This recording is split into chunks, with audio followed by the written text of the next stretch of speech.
Hey guys, Kyle here. So, just before the show starts, I wanted to mention our Patreon. You can pay us $1 a month as a thank you, as a tip.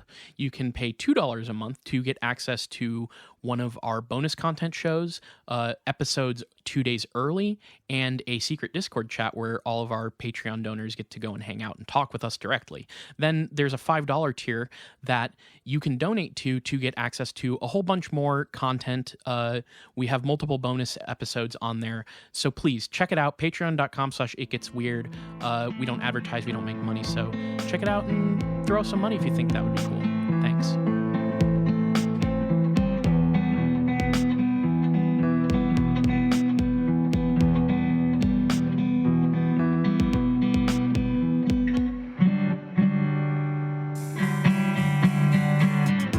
Hello and welcome to It Gets Weird, our comedy show where we explore the unusual, the unbelievable, and the unexplained to try to make your world a little weirder.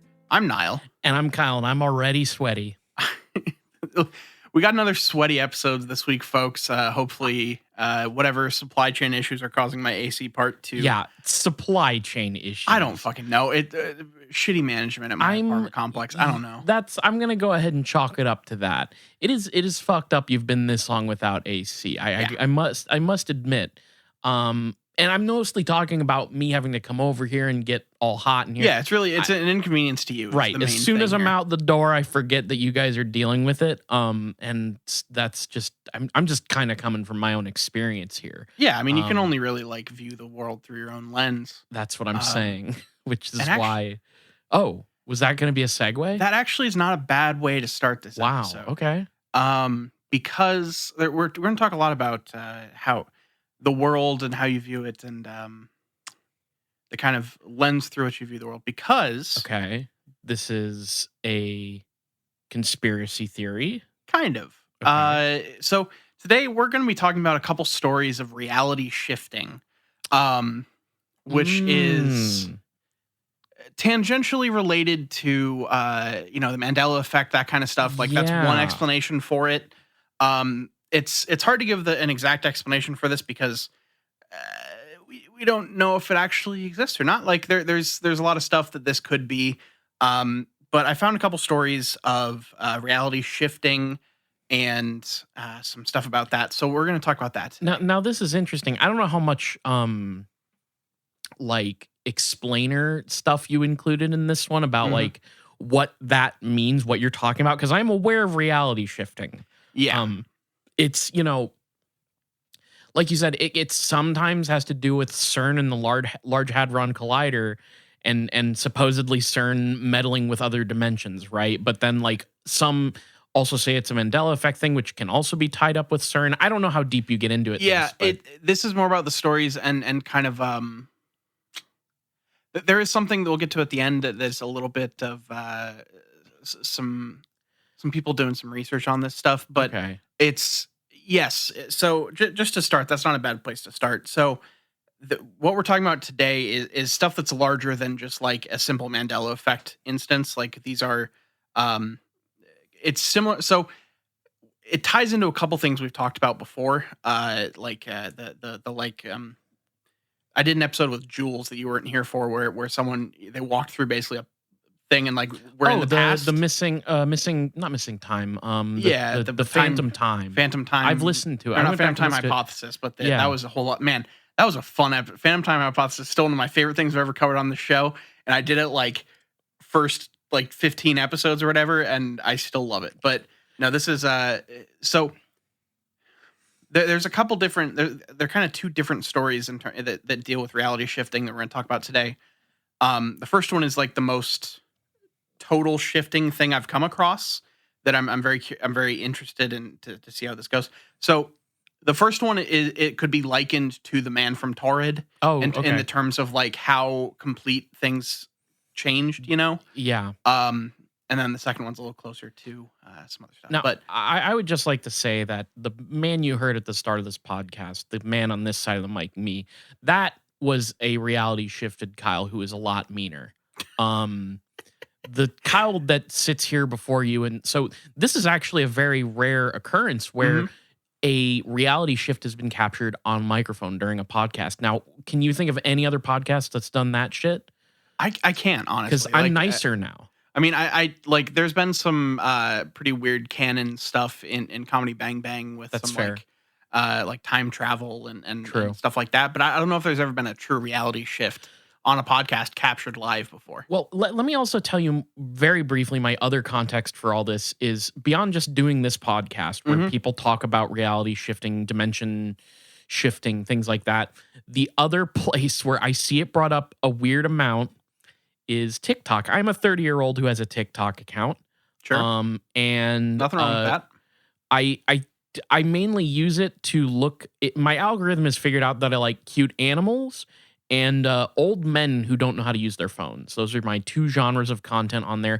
But occasionally it gives me conspiracy stuff, and that includes people who are convinced that they have shifted into another reality. Or there's an energy shift too, which is an entirely different thing. Yeah. Well, not entirely different, but pretty different. I mean, there's the thing that I found while doing research on this episode is that when you get into the umbrella of reality shifting, that covers like 6 disparate types of events that people have reported. And there's a website that I found that I pulled some stuff from, where there are literally just 128 pages of stories of reality shifts. I gotta see. You can just go through. A lot of them are very small, just like kind of a Mandela effect type thing where like something changed slightly or whatever, but some of them are larger. But they also have like whole other subsections for like time shifts versus reality shifts versus this versus that. Like it's all sorts of different stuff. There's probably other episodes we could do in this vein, but I want to start off today with the story of one Lorena Garcia Gordo, aka the woman from another universe. Okay. So this is a story that came about in 2008 on a web forum, I believe a Spanish language web forum that I couldn't really find.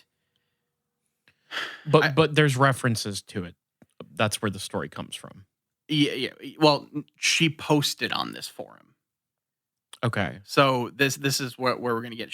But I've got translations, everything. So it's all translated stuff from a Spanish language web forum that I don't believe the forum exists anymore. I couldn't find, not even an Internet Archive. I couldn't find the name of the actual forum on like everything just cites the posts. I hate when that happens. I mean, unfortunately, there are some wonderful posts genuinely lost to time. We gotta archive shit like this. Yeah. So let's start off with so the first post, the first instance of us learning about the name Lorena Garcia Gordo, took place on that would be July 16th, 2008, when she posted an introduction of herself to the world on an online forum. And she basically woke up one day and started to notice things had changed. Let me just go ahead and I have it right here. So this is her first post. I have it a translation of it in full here. Hi, my name is Luce, which is kind of a nickname she goes by. I'm 41 years old, and I think I've jumped into a parallel universe. It's hard for me to tell it because everyone's going to think I'm psychotic and nobody's going to believe me. Please, if someone has had a similar experience, they will write me an email. One day I woke up and everything was different. Nothing spectacular or anything to do with time travel and all those things. I just got up in the same year and the same day that I went to bed, but many things were different. They are small things, but important enough to know that at one point there was a turning point in which things are different. In fact, if this is a dream, you are all in a dream because this I write does not exist. So if someone responds, they are living the same reality as me and whether it is my dream or not. So a little broken here or there just because it's an internet translation. No, I understood it perfectly. We are the dreamers who dream and then live inside the dream. Exactly. It's basically like, she's trying to reach out and see if she's awake, basically, as far as I can tell. It's like things are different. I don't understand it. If people respond to me, it's not a dream. Now, I don't want to get too ahead of myself here, but I always tend to do that on this show. How many of these things, just by reading these stories, were you kind of thinking like, this is just people dealing with how weird the human mind is. This one is... There's a lot of stuff in this one that if this is not just entirely whole cloth made up, it is very fucking weird. Okay. There like we'll get into I have like a whole breakdown of all the differences that we came across, but it is extensive. Okay, that's interesting, especially because I don't know, making something up and then posting it on the internet is just frankly that's beyond reason. That is unusual to me. Yeah. So I'm curious where this goes. So let's start writing in some of the stuff that she noticed that was different. So she woke up, and the first thing she noticed was that her bed sheets were not the ones she fell asleep in. Well, that chalked that up to a crazy Friday night. I know. Frankly, like, hey, if you wake up in the same bed sheets you went to sleep in, are you really living? That's what I'm saying. I tend to make my own bed. I make it a point to acquire completely different sheets every Friday night that I go to bed. And I wake up with some new set of sheets, and it's exciting for me. I've trained myself. Some people sleepwalk, Kyle. Right, that's what I'm saying. I change my sheets as I sleep. Excellent. And I don't remember doing it. You don't rember doing it. So I wake up. Oh, I didn't have this polka dotted pattern before. Yeah.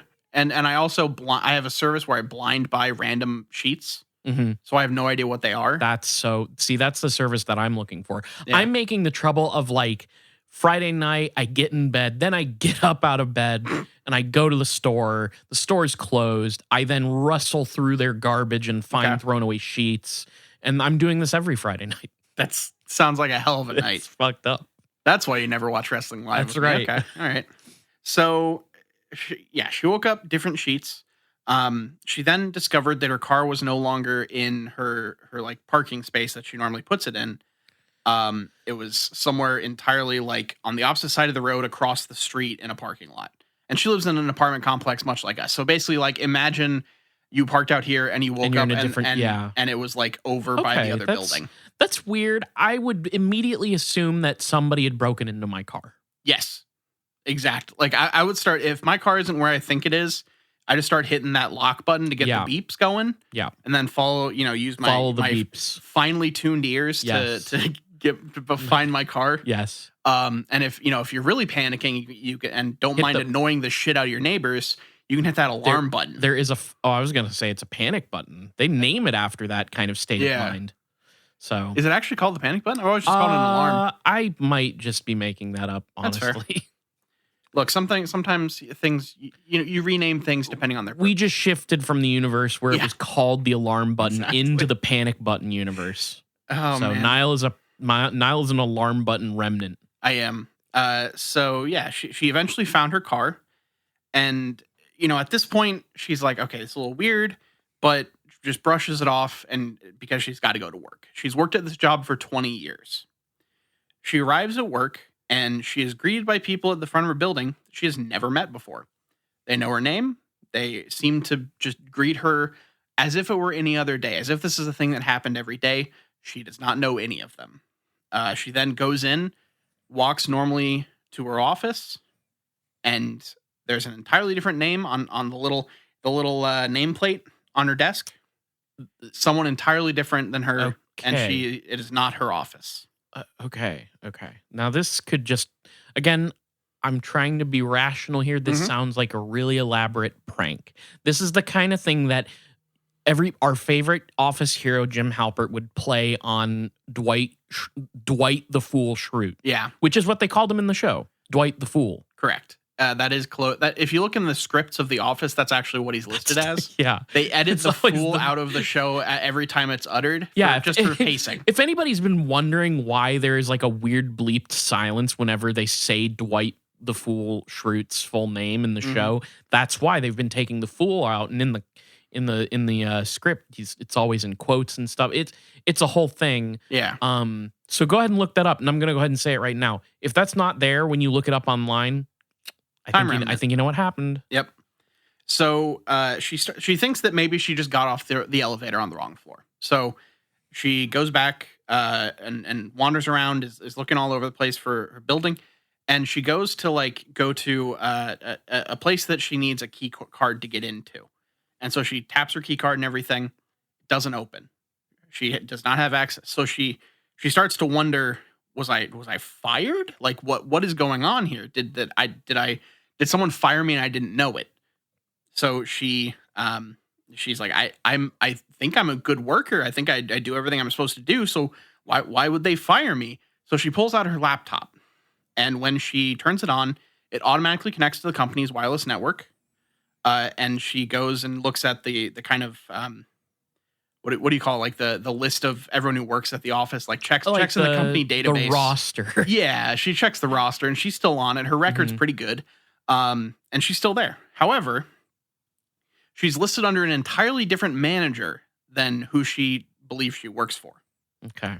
So that means that she works in an entirely different department on an entirely different part of the building, and then proceeds to go, and her key card works for that part of the building, which she does not believe she should have access to, and finds her place.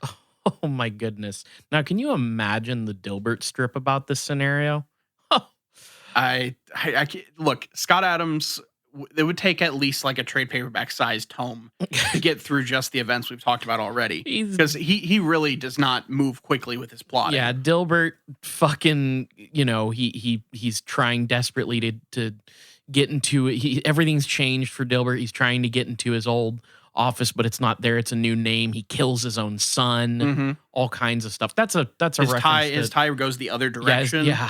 Yeah, Dogbert's actually a cat, and there is a Catbert too. Fuck, damn it. Yeah, how did you know that? I used to read Dilbert as a kid. I forgot we established this. Back when I was a child, and for some reason was really enamored with this like droll workplace comedy. Go ahead and check out our Scott Adams episode from 3 years ago? I don't know. I don't even know. A long time ago. Check it out. He's a menace on Twitter. He really is. So yeah, so she then proceeds to look through all of her driver's license, credit cards, worker ID, all of these things, and everything checks out. Everything seems okay, but everything else seems to be fucked up. So she then basically was so confused and so like worried and everything that she calls in sick and goes to a doctor. She's then tested for any sort of substance in her system, alcohol, drugs, etc. Everything is negative. She's perfectly fine from a physical aspect. She then starts to wonder, is it my mind? Am I suffering some sort of amnesia or some sort of like weird memory loss?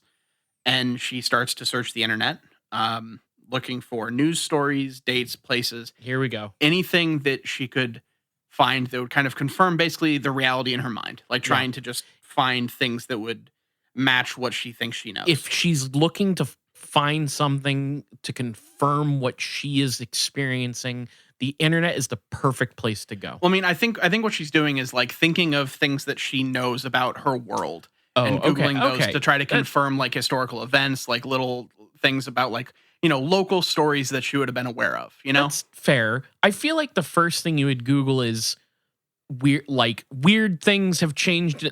Weird things in my reality have changed. Like, I don't know whether you would just randomly start Googling like, oh, are the Twin Towers still there? Because in my universe, they're still there. Yeah, I think she probably does that at some point. That's most likely how she ends up on this forum where she starts posting about herself. Yeah. But instead, she's just looking up random facts about reality. She's basically trying to confirm what things about the world because everything seems wrong. Now here's a real strange thing. So in her world, she had been in a long-term relationship with a boyfriend of 7 years. Approximately 6 months previous, that relationship had ended. And she had begun dating a new man named Augustin approximately 4 months previously. So she had, 2 months off after a 7-year relationship. I don't think that's what's the formula that you're supposed to do? One tenth the length of relationship times whatever the fuck. Wrong guy. Yeah. I have no idea. Look, all those rules are made up and they don't fucking matter. But anyway, she began dating this man named Augustin who had a child that she had met. And they had been together for approximately 4 months. They knew each other very well. They seemed very happy. And so she called her boyfriend, Augustin, and an entirely different person answered that had no idea who the fuck she was. Also, the ex-boyfriend from that 7-year-long relationship seemed to be under the impression they were still dating and had never broken up. No, nothing had changed. Nothing had They had never had the problems that would lead to a breakup. Everything was perfectly fine, and they've been dating for over 7 years at this point. She's freaking out. Yeah. And she starts to try to go to Augustine's house. And it's empty. Nobody there. Nothing, absolutely nothing that would give any reason to believe that this person had ever lived there or even really existed. To the point where she hires a private investigator to try to track down Augustine. Nothing. Absolutely nothing. This person doesn't seem to exist. So he's just entirely vanished. She continues to kind of try to live this life and maintain a regular lifestyle as much as she can as she slowly starts to try to work out what is going on with her life. She, cannot find this person, has this old boyfriend that she believes she's broken up with that is still around. It works I'm guessing in an entirely different job than she had worked in before. I know it was in a different department. Who knows if she's qualified for it, but she just keeps trying to go. She then decides it's time to see a psychiatrist. So she goes and starts seeing a psychiatrist. And after meeting with this person and going through various examinations, you have ADHD. Yeah. No, the doctor basically said there's nothing seemingly wrong with you. You seem. No, hold on. I feel like if you go to a psychiatrist and say a large percentage of things that I remember from my life have suddenly changed into completely different things, the psychiatrist isn't going to be like, you're fine, walk it off. Yeah. I think what they mean is I know what they mean. Yeah. And I'm telling them. I'm telling them their story doesn't make sense. The doctors basically started to equate that she was experiencing stress. Okay, whatever. Fucking sure, whatever. I don't give a fuck. However, Lorena was pretty sure it was something else. Yeah. I bet she was. So, yeah, she eventually goes and sees her family. Oh, shit. And when she got there, she asked, how's my sister doing? I know she had shoulder surgery. And the entire family just looked at her like she had a third head. Her sister, maybe she did. Her sister was fine, no injury, no shoulder surgery, no nothing. Everyone in her family was perfectly healthy and had no problems. Okay, well, then I don't see what the problem is. Consider that a positive. Yeah. Hey, in this universe, your sister didn't need expensive surgery, and actually, yeah. Is Spain better than our medical system? I don't know. Look, I'm gonna assume most places are. And she can look forward to the anime adaptation of her life. Help, my family's been replaced by the Large Hadron Collider experiments. Yeah. Which is technically that's kind of what, spoilers, it's kind of Steins Gate now that I think about it. Yeah, I know that deals with the Mandela effect type stuff. Anyway. So, and throughout this whole time, she's gone through her wardrobe and there's a bunch of stuff she doesn't remember ever purchasing. She saw some, there were these blog posts from an unreleased radio show that she didn't do. And she would remember events with her friends and family that they had no memory of. All of this stuff, just continual, every day she would find new stuff that is just different, wrong, not what she remembers. Just a constant series of small traumas on this woman. It's pretty wild. Yeah.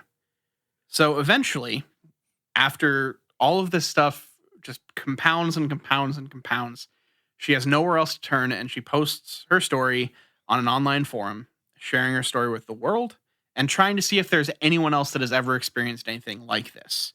So that leads to the first post, which I didn't read all of it, but I'll just go into the ending here because the meat of it is stuff we've already talked about. She says, please, if someone has happened to something similar that contacts me to see what has happened. I do not find any pathology that matches what happened to me. I've been reading all the theories that I've found for 5 months, and I'm convinced it's been a leap between plans. Some decision made, some action that has made some things change. What, Moskias? I don't know. She's saying that she's assuming that she's been transported into another universe. Correct. Yeah. Yeah. She's saying, I'm in the same year. I've not jumped to another time. Time has stayed the same. it's as if I lost my memory 5 months ago and woke up having dreamed those 5 months, with the exception ever remembers me at that time. Yeah, I have jumped from one dimension to another, and this is the thing that gets brought up a lot with this is that in this this is kind of in the multiversity. Multiversity is a game. In the multiverse theory, in which every decision you make spawns a new multiverse. Okay. So it's that kind of multiverse type thing. So basically, there is she has jumped between close together multiverses that are separated by a series of decisions that cause these small changes. Okay, so this is you know, if you've seen like Everything Everywhere All at Once, you know what we're talking about, and if you haven't, you're probably fucked. So go read a book or something, watch that movie, look it up. This is a classic This is a classic universe jumping trope. Yes. So her original post went up in 2008. Ever since, it's been translated into many languages. Its story has kind of gained popularity on the internet. If you search her name, you get over 23,000 results on Google. And people tend to liken this to the man from Torrid. It is a case. Now, for those that don't remember, we did an episode about this a long fucking time ago. The Man from Torrid is a story of a man who got off an airplane and walked into customs at an airport with a passport, papers, and ID from a country named Torrid that does not exist. Yep. Customs officials detained him and waited for immigration to be able to solve the matter. They confiscated the man's documents and kept them locked away, and then put him in a hotel room. And then in a totally guarded hotel room, the following morning, the stranger was just entirely gone, along with all of his documents. Just like his country. Yes. So that is the first reality shifting story I think we covered on this show. Unless we did Mandela Effect first. I don't remember. But it's probably the most famous story of this kind of thing. We did do Mandela Effect specifically.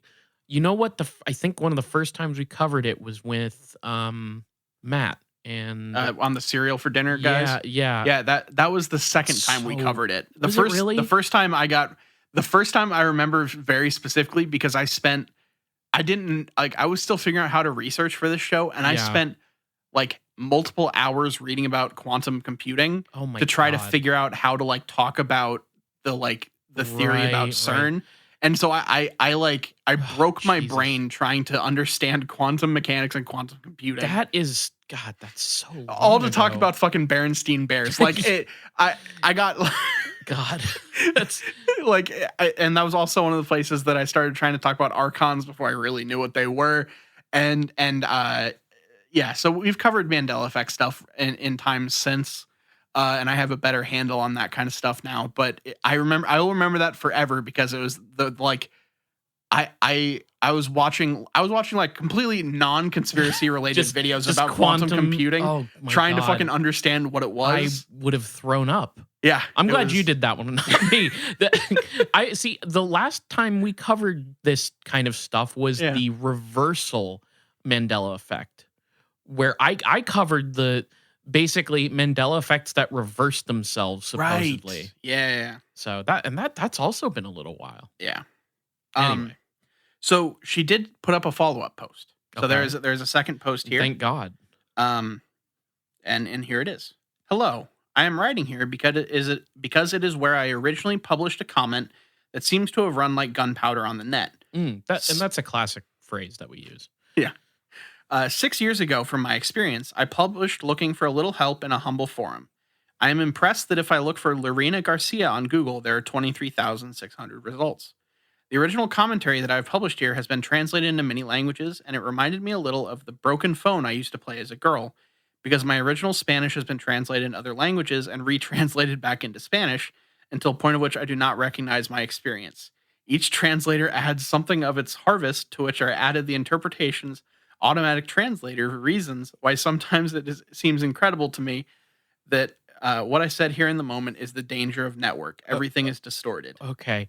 Some of that played out in my brain a little bit like, why do they call it oven when you oven the cold food of out hot? Basically, she's saying, I don't even recognize some of the translations because it's been auto-translated so many times. Yeah, I got the gist, and my brain definitely did the how can you go so far as to tell even when whatever. So she says she's had more than 6,000 emails in all sorts of languages in the last 6 years. And she's only been able to read those in Spanish and English. And she was only really intending to get emails from people who've had a similar experience or have some knowledge about it, but it was um, approximately only about 5% of all of the emails had anything helpful. 90% were people who were just curious to know more. 5% were calling her a fake and a liar, and which honestly seems low to me. Yeah, yeah.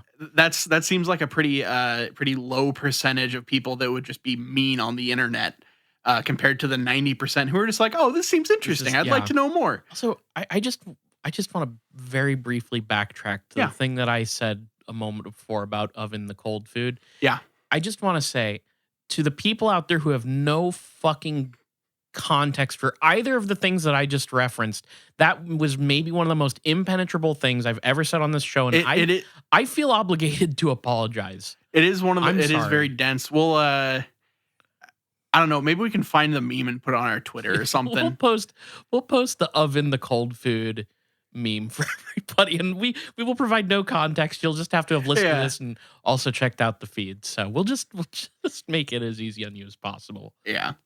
Because I don't know. I feel like if we start now trying to make sure our show is like accepting to new people, look, we're kind of like 316 episodes too late. That's true, but here's the thing: is sometimes we'll reference something and people be like, "Oh, that's clearly like a reference," and that's a thing that's a joke. What I just said was just garbled words. Yeah, I mean it sounded like you kind of just got dementia in the middle of a sentence. Yeah, I had an aphasia for a moment. But so whatever. I'm just saying I'm sorry. I'm sorry. I appreciate that. And the listeners, I'm sure, appreciate that. And she says, there are many more who had experiences similar to mine, especially in South America. I don't know why, especially in South America, but it could just be because she can only read ones in Spanish and English. You're going to get a lot of Spanish speakers in South America. So anyway, she says she has talked to physicists, psychiatrists, parapsychologists, all of which have given her clues. But really, at this point, I know that the answer lies in myself. It is not enough to read. It is not enough to know. You have to find the answers from the mind out. So it seems like she's going a little. She mentions the cavern of Plato, which I believe that's a translation of the allegory of the cave. Yes. And basically just starts getting a little philosophical as it goes out into this. And so the thing that I will say is she never gives a straight up explanation. It just kind of turns into some philosophizing and is it like poetic? But where, maybe you're going to tell me this, but like, where does she land? Does she think that reality is like a simulation, or like what did she end up thinking about all this?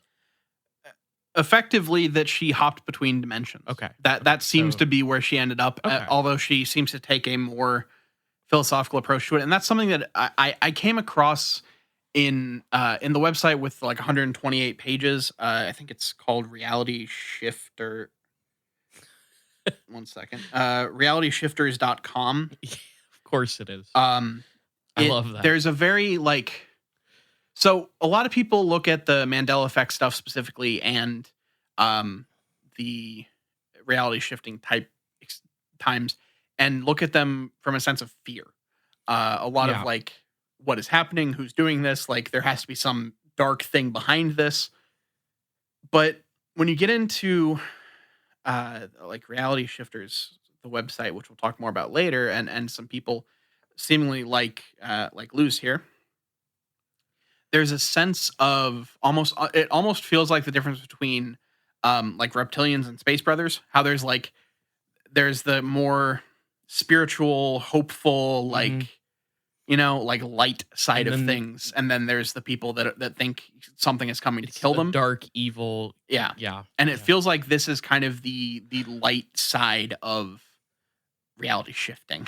So this is what she thinks. She thinks that it's a positive thing. I mean, or it's just this kind of chaotic of the universe, and you have to, the answers are inside yourself, and you have to like become to peace with yourself kind of stuff. Like she gets kind of almost not self-helpy, but a little like um a little kind of spiritual in how she Sure. talks about this And kind if of she stuff. wants to get philosophical, she might want to start Ship of Theseusing this whole situation. Because, like, How many small changes to her yeah, universe can it be if with it still being your universe? or to her, Yeah, like true. if she's getting changed too, is she still herself? Now, I did put this question through a philosophy algorithm, and it did just tell me that no, she is no longer the same She is a person. She different is a person. different person now. Yeah. And I did some digging. I could not find anything past this second post, which was in like 2014. She seems to have just disappeared. Like doesn't post online really. There's no you would think like this would be one of those things where someone from some podcast would have an interview with her cuz like from a couple years ago or something. I didn't find any of that. If someone finds it, I would love to see it or any sort of update past that like return post because everything that I found about this story can be summarized by those two posts and a couple little like extra N- tidbits. Now, is it possible it was all made up? Of course not, Kyle. This Okay, is all this right. is this is posting on the internet. Everything is I 100%. Have you ever lied on the internet, Kyle?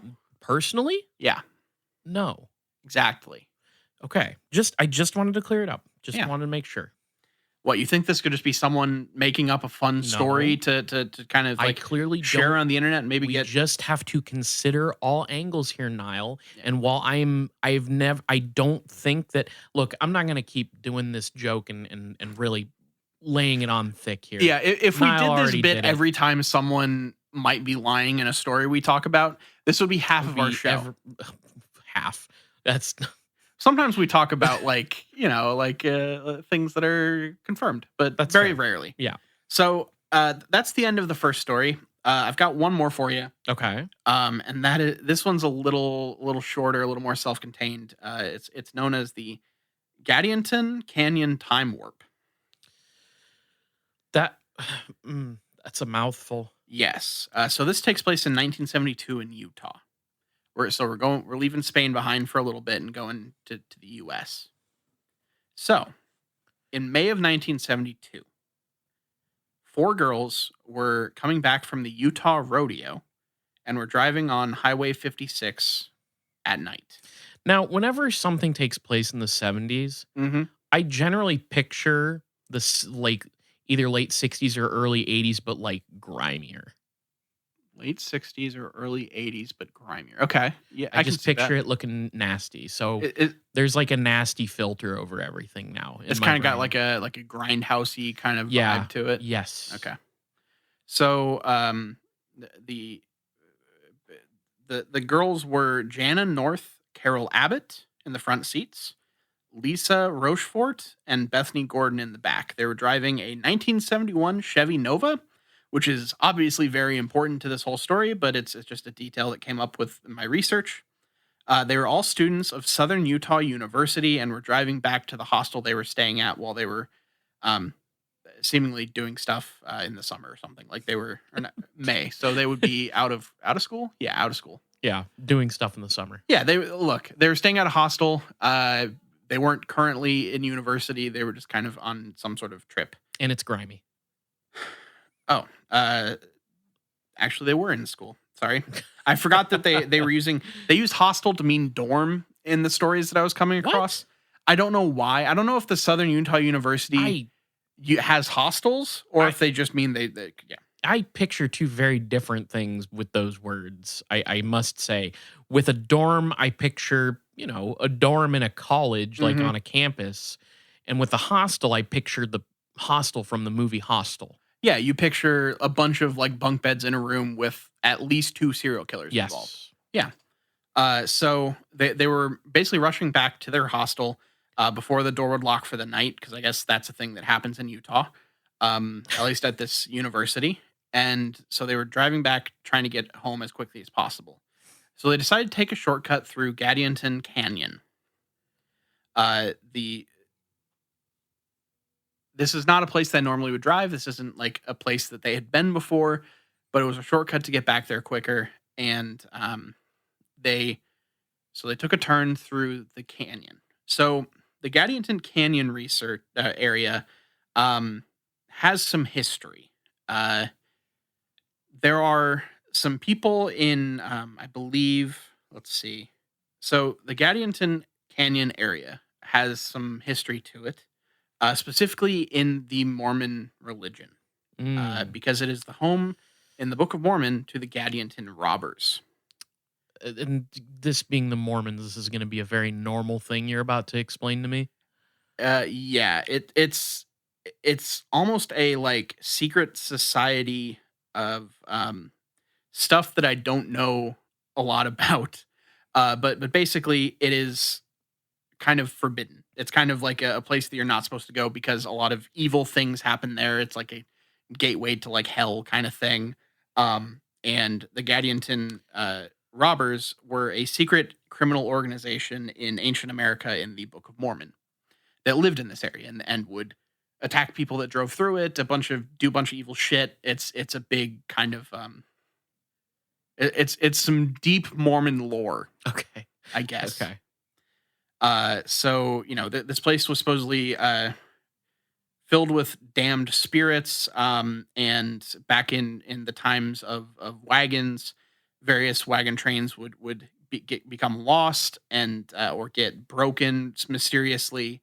Um, Basically, it almost functions like an Oregon Trail version of a fucking Bermuda Triangle for wagons. Like this is just That like a fucked up area for people traveling through it. If you believe in the Mormon lore, okay. Outside of the Mormonism thing, yeah, that concept is the coolest fucking thing I have ever heard.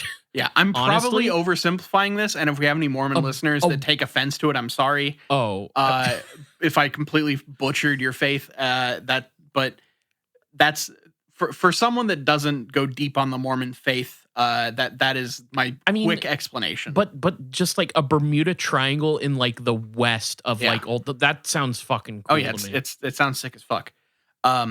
So yeah, this is kind of basically they took the wrong turn and entered into some shit.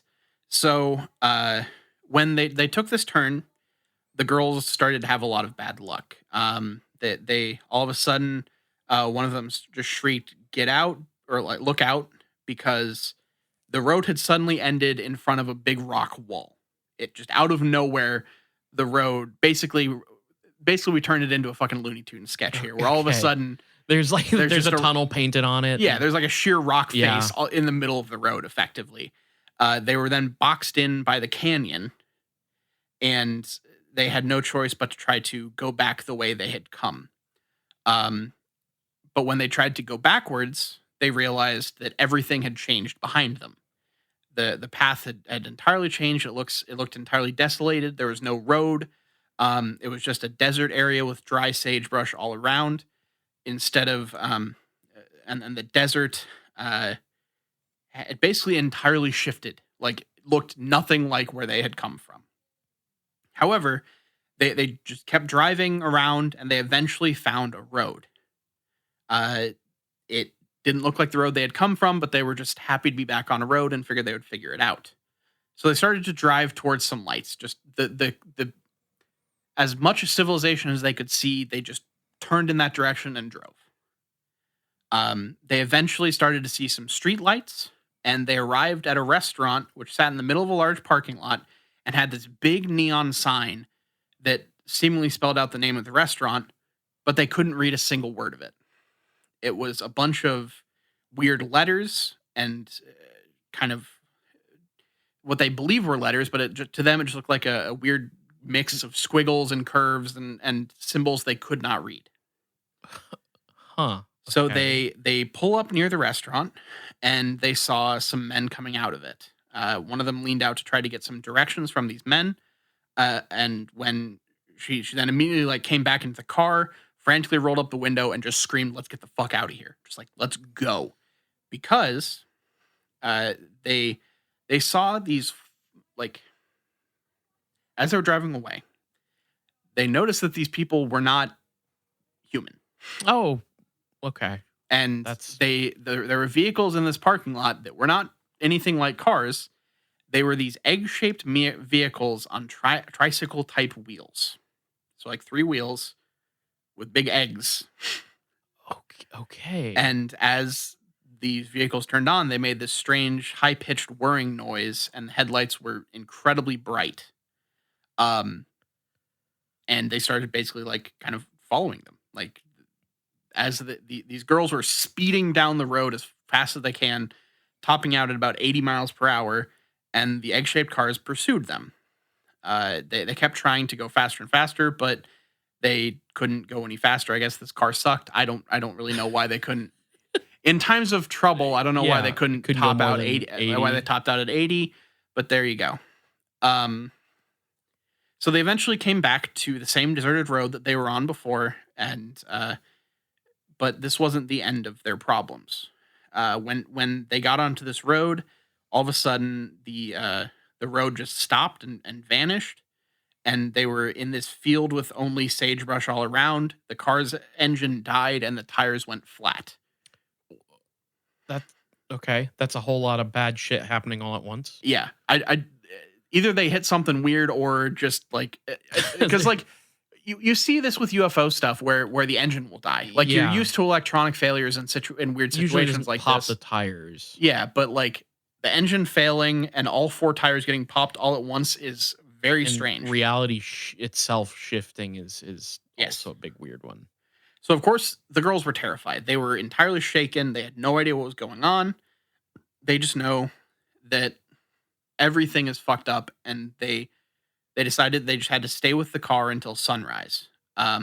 Eventually, the sun rose, and as they were waiting there with the car, they saw a police cruiser going down. It was a Utah Highway Patrol, and they flagged it down. And investigating officer Vic Lundquist was the person they flagged down, and he reported some stuff. So here are the 4 main things he reported from trying to investigate what happened to these girls. There were no tire tracks showing where the Chevy had left Highway 56. No one could explain how the Chevy had gotten nearly 2 miles north of Highway 56 without leaving any evidence of its passage throughout the rough desert terrain. Also, the tire tracks from the wrecked Chevy extended only 200 yards back into the desert and ended abruptly. So the car was basically out in the middle of the desert with tire tracks leading nowhere near the road. And there was no tire tracks going off the road that matched anything going on with this. So the car seemingly just basically appeared in the middle of the desert off of the road, 2 miles north of where they had left the road, and no evidence as to how it got there. Now, could one of the girls have laid on the back of the car and taken a large tree branch and sort of brushed away their tracks as they drove along just to prank this guy? I mean, look, when you're going to school in Utah and you got to get home before lights out, or else your headmaster is gonna lock the doors on you. You got to come up with a good reason why you didn't make it back. You got to come up with like a pretty wild story for how it was impossible for you to get home in time. Trapped in another dimension. Yeah, and frankly, yes, trapping yourself in another dimension and just reappearing in the middle of the desert with blown tires and no engine working is a pretty good story. You know? Now, where does this story come from? Supposedly it comes from the officer and I guess local legend. Like it kind of got passed around. But the main person who got like referenced as being involved in it is this officer Vic Lundquist. And I think that I honestly could not find an origin for it specifically. Okay. Outside of just the quote unquote report from the officer. Okay. It's one of those. Yes. Got it. So this is the a different kind of reality shift thing. This is much more like my the one where someone like went up a hill in England and just randomly appeared like 400 years previously. Yeah. Although this one is, I guess this would be a like we don't know if this is a time shift or a reality shift because there's nothing specific to draw. Like either they went really far into the future and this language had changed and there are egg cars everywhere, or they shifted to another reality and those are the things there. Yeah. Well, yeah. What's also kind of funny to me about this is like I feel like the Mandela effect shit has really overtaken the genre of conspiracy of reality changing. Yes. I'm curious what these girls or this officer would have thought happened. They just seem to be like, oh, we went to another dimension, but like surely they had to have been like, well, how did that happen? Yeah, I feel like that was a thing. So these kinds of stories predate a lot of the popularization of the Mandela effect. Like the other like time shift story I saw came from much before the Mandela effect stuff. And these seem to be, I guess the first story didn't, but this one was from the 70s. So I don't know. Like it would be interesting to see because like the Mandela effect didn't get coined until at least the 90s, if I remember correctly. I think like the term got coined in like either the 90s or early 2000s. I think it's the 2000s. I think the 90s is when people first experienced the phenomenon. Maybe it was either in the 90s or the early 2000s where people experienced claimed to have experienced the phenomenon of like, I thought Nelson Mandela was dead. Yeah. But I don't think it got called the Mandela effect until people reflected on it online when discussing that phenomenon. Which, spoiler alert, it's probably just mass misremembering.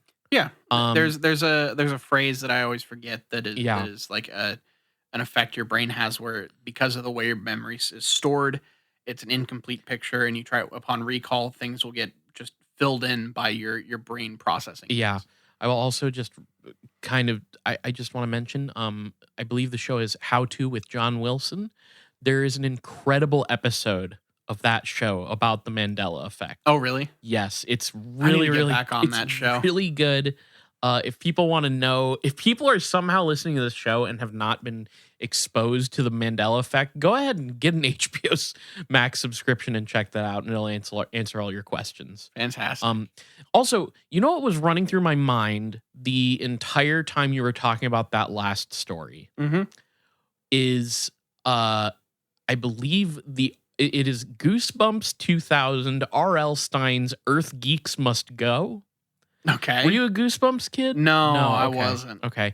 There is a book in the Goosebumps series. There was like a reboot series called Goosebumps 2000. Mm-hmm. And let me give you a little hint here. These books happened in the year 2000 onward. Oh, okay. So it's a little more modern.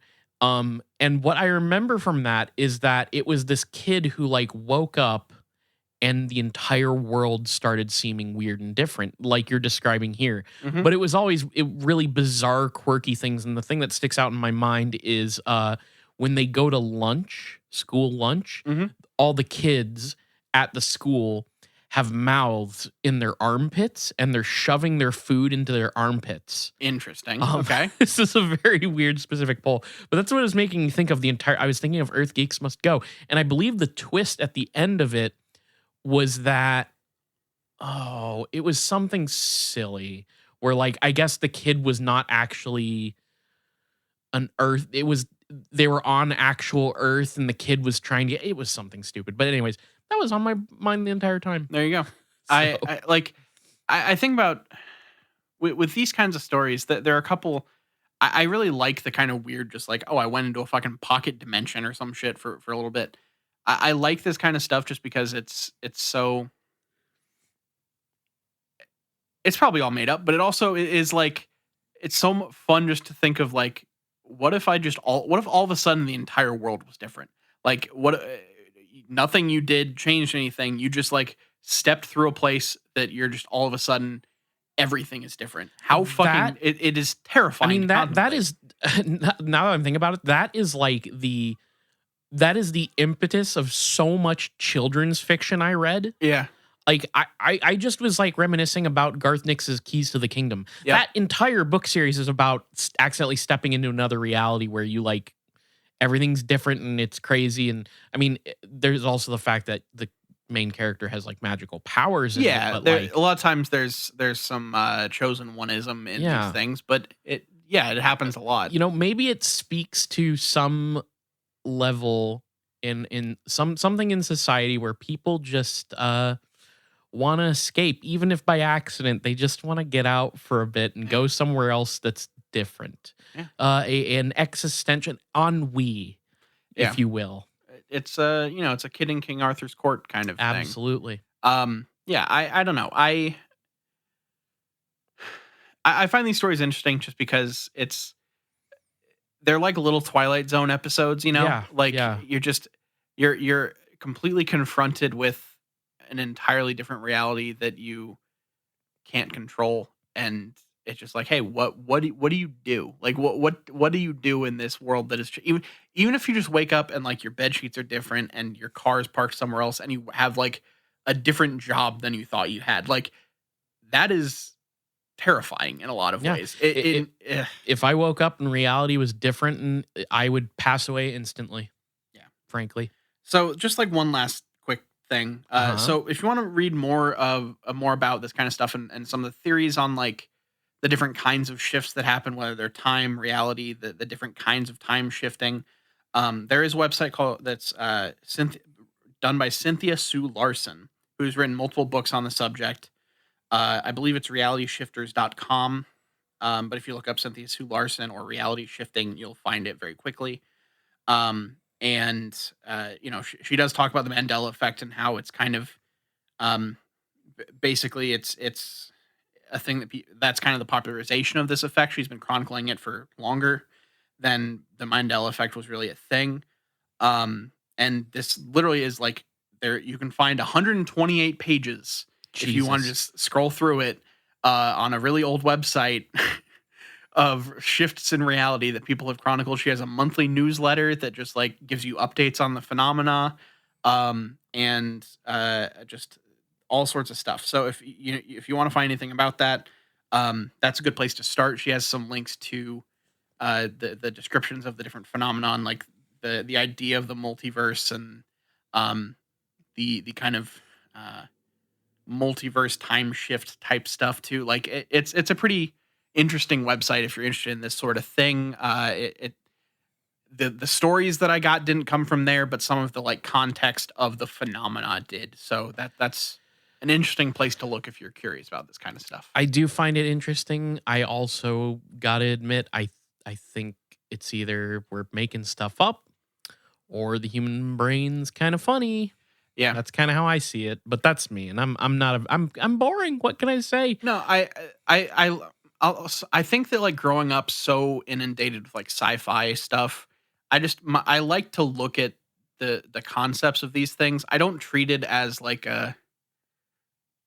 as actual reality. I treat it as stories and just like what ifs that are interesting. For sure. And yeah, I find it I find it fun to look Yeah, at. absolutely. Hey, I'm not dissing any fun here. I'm just saying I think that a lot of this is a load of baloney.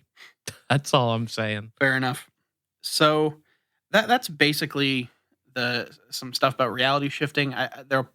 I could probably figure out some more episodes on this topic in the future, but for now, that's what we're looking at. We'll have to do a part 2 on TikTok reality shifting. Yeah. That's its own genre. There's probably like a multi-part series on the rise of TikTok conspiracy theories. Yeah. It's like I know that like light beings. What are the fucking star seeds? Yeah. Star seeds are really big on TikTok. Oh, Jesus. And stuff like that. So maybe we'll figure something out about that in the future. But for now, let's go ahead and do our big question. Hit me with it. So, Kyle, Yes. if you were to wake up Oh. and just notice a bunch of little things different about your life, how many things would have to change before you started to consider reality shifting as a possibility? Like what is your like basically how much do you trust your perception of reality that you wouldn't be just accepting these little things changing? Well, I told you that if this happened to me, I would die instantly, so it's kind of a non-issue at the end of the day, but in the version where I don't instantly perish Mhm. from fright, that's an interesting question. And the thing is, like, look, I have a horrible memory. That's I kind of why I asked this question I because I can convince myself a lot of things too. Like yeah. I think my answer will be higher than you would assume.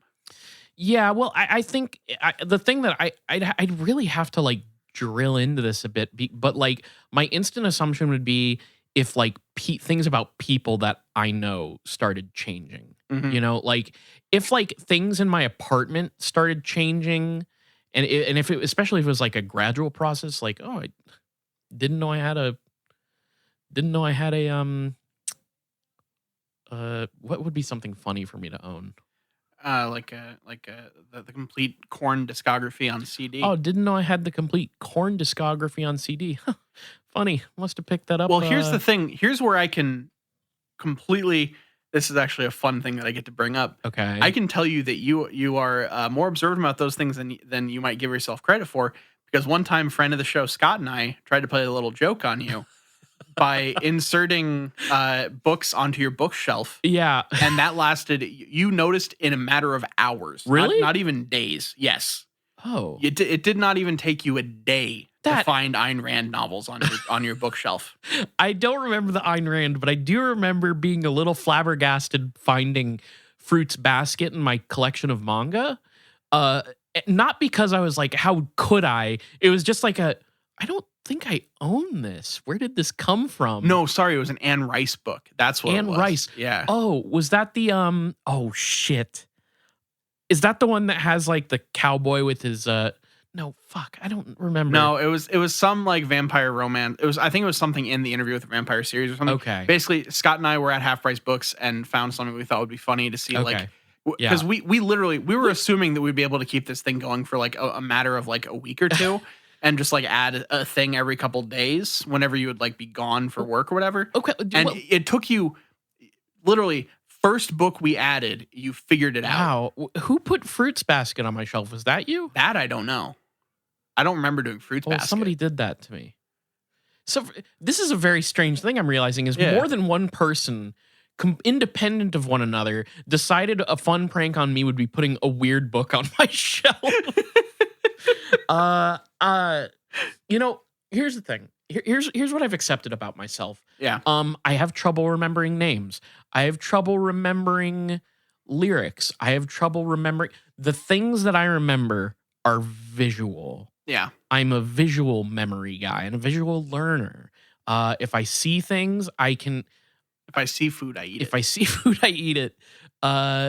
So I think maybe we can say. So you know what? This might actually be harder for me than because I would probably be able to convince myself of a couple weird things changing around my apartment. But if just like my taste suddenly here's also a part of the question is like, does your taste in a thing change? Like, because the way the woman described it at the start of the episode, she's like, oh, all these things are changing, but the me from that reality is retained. So it's strange to me. So like if my Evangelion posters turned into a Sword Art Online posters, Yeah. then I would just be like, well, now this is wrong. This is not right. Yeah. This is fucked up. So I guess If your Hatsune Miku poster became something more cheesecakey. don't look, the Hatsune Miku, it's more a tribute to Domino's Pizza than it is to Hatsune Okay. Miku. It's very important to understand. Although I appreciate Hatsune Miku. She's done a lot with her career. Yeah. She created Minecraft. She wrote Harry Potter, All those things. all that stuff. So yeah, I thought about this for a little bit. Like I was Okay. trying to figure out like because I was thinking through like what I do on a daily basis and where would be the breaking point for something changing. Oh, it's something in this room, huh? Maybe, but like the thing that I was thinking about is like where I keep my keys and my wallet has been the same for years. That's incredible. Sorry, I'm just saying that because my keys and my wallet literally never end up in the same place when I go home. There's a place that I keep them, and if the thing that I keep my keys and my wallet in was in a different place and had the same stuff in it, that would be fucking weird. The first thing I would do is probably ask Jules if she moved it for cleaning or some purposes, whatever. But if she was like, no, that's where you always keep those things, I would know something. Then you would, okay, interesting. That's a creature of habit. Yeah, like shirts, whatever. Like I throw clothing on and like I don't pay super close attention to my bed sheets or anything. But when something would be impacting the routine I have held for years in that way, that is probably where my breaking point is. This is really tough. This is all super tough. That honestly makes sense for you. Yeah. But me, you're talking to me. I literally multiple times this week went and like put stuff in the washer, put washer soap in it, didn't close it and turn it on, and walked away and went to the kitchen and started to make coffee, then went to my room, forgot both the coffee and the like. Yeah. I think I would start cracking. It would be when I showed up with like pink hair. That's when you would have trouble. If somebody showed like if stuff in my like physical area, but started changing, I would probably start cracking and losing my mind. But I would break if a person that I knew did something that was a significant enough change that it just fundamentally shook my foundations of reality. Yeah. That makes sense. Tough. That's a tough question. It's one of those scary. Things, sometimes my big questions are just like things that like worm their way into my brain and I got caught on, you know? That's just something that's like, if this was happening to me, where would I be like this far, no further? Yeah. I know things are wrong. Yeah. You know? And so that was where I came up with. So this question put me in a really weird spot. I know it was a little more existential than we tend to go. Like, it's once again making me go like, oh, it scares me how forgetful I am. It really scares me. Well, let's see if you remember this, Kyle. It's time to take care of some business. Shit, I do remember this one. So you can follow us on Twitter at IGW Podcast. You can follow us on Facebook.com/ItGetsWeirdPodcast. And we're on all your favorite podcatchers, from Stitcher to Google Play to Apple Podcasts to Spotify. If you listen to It Gets Weird, look up. If you listen to podcasts, look up It Gets Weird, and maybe I've forgotten it. I have totally Any fumbled. podcast. If you look up It Gets Weird on your favorite podcatcher, we're probably there. Email us at itgetsweirdpodcast@gmail.com. I find that as far as things that are not visual go, it has to be about repetition to retain that memory. Yeah. It has to be about repetition to retain that memory. So I've done this a whole bunch of times. Go ahead and email me. And that's it. Whatever. Email us at itgetsweirdpodcast@gmail.com. Patreon.com/itgetsweird. We have a $2 tier and a $5 tier. At the $2 tier, you're going to get It Gets Weird TV, a show that comes out every other week. And right now we're in the second half of season 2 of Gravity Falls. We watch a weird show on this podcast. So come join us on the $2 tier for that. At the $5 tier, you get that show plus another bonus show in the off weeks of It Gets Weird TV. So you're getting bonus content every fucking week. That's a fucking deal. Yeah, it's a lot. So the $5 tier is going to be your best bet. We also have a $1 tier where you don't get anything. You're just kicking us a buck. At the $2 tier and the $5 tier, you do get access to our Discord and our main show 2 days early on Friday instead of Sunday. So check that out. And if you don't care about content, you just want to give us a tip, check out that $1 tier. It's kind of fun too. And if you can't donate, please tell your friends, tell your enemies, tell your congressman all about It Gets Weird Podcast. We're still trying to get one confirmed congressional listener. One confirmed congressional listener, one confirmed kill. End of 2022. So, thank you all for listening. This has been It Gets Weird. I've been Niall. And I'm Kyle signing out.